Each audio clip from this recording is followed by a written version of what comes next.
Welcome to Biafra Battle Cry TV, where Biafra is not just only our identity, it is our faith.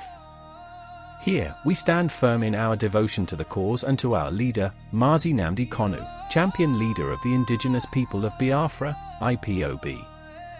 Don't forget to like, share, and subscribe to stay connected to the heartbeat of the resistance. Thanks for watching, and may Biafra rise. List while Nnamdi Kanu's name was left out. What does that say about justice, morality, and the government's priorities? Well, thank you for having me. I am not here to plead for pardon for Nnamdi Kanu. The president pardoned people who were convicted of various degrees of crimes.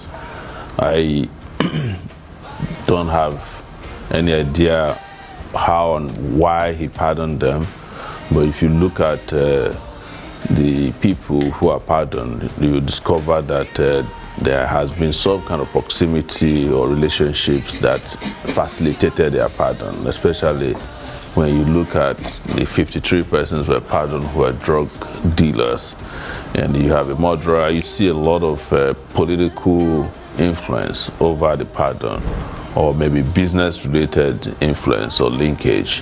In terms of Nnamdi Kanu was not convicted of a crime. He has been in and out of detention over the last 10 years, simply because he started a radio program known as Radio Biafra, where he began talking about the liberation of the people of the Southeast under Biafra. And that was where his problem started.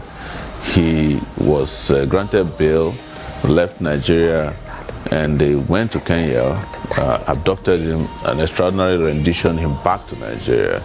The day he was returned to Nigeria, I was in court at the Federal High Court. He was brought hooded, beaten, tortured, and they quickly rushed him back to the DSS after he appeared briefly before a judge, before we could even get to the courtroom.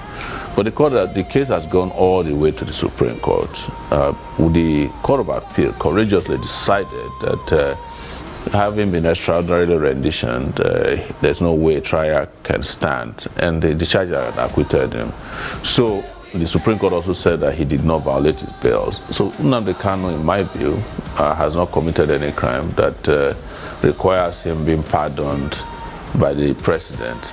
What the president should do, and what we've asked the federal government of Nigeria to do, the Nigerian state to do, is to discontinue this sham trial, because apparently there was no crime, and you can't sustain a trial when there's no crime established. He's been tried under what they call the Terrorism Act, or is it the Terrorism Prevention Act. I've been detained for 45 days under that act before.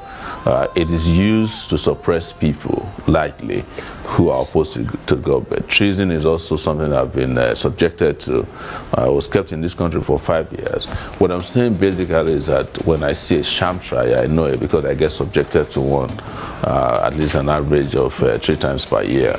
So I'm just saying to Nigerians that we should not compare Kanu's situation with those who actually committed crimes.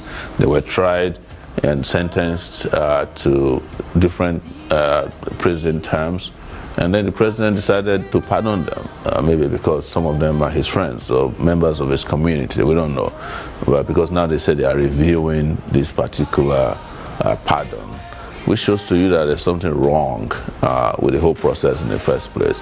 I've also heard that some of the pardon were influenced by corruption. People paid heavily to the officials who are involved to help recommend them for pardon. I don't know what's happening, but we know that this pardon has been put in abeyance as we speak now. Okay. But I just want to make it clear once again that I am not here to plead for pardon. Thanks for watching Biafra Battle Cry TV, where Biafra is not just only our identity, it is our faith. Don't forget to like, share, and subscribe to stay connected to the heartbeat of the resistance. Thanks for watching, and may Biafra rise.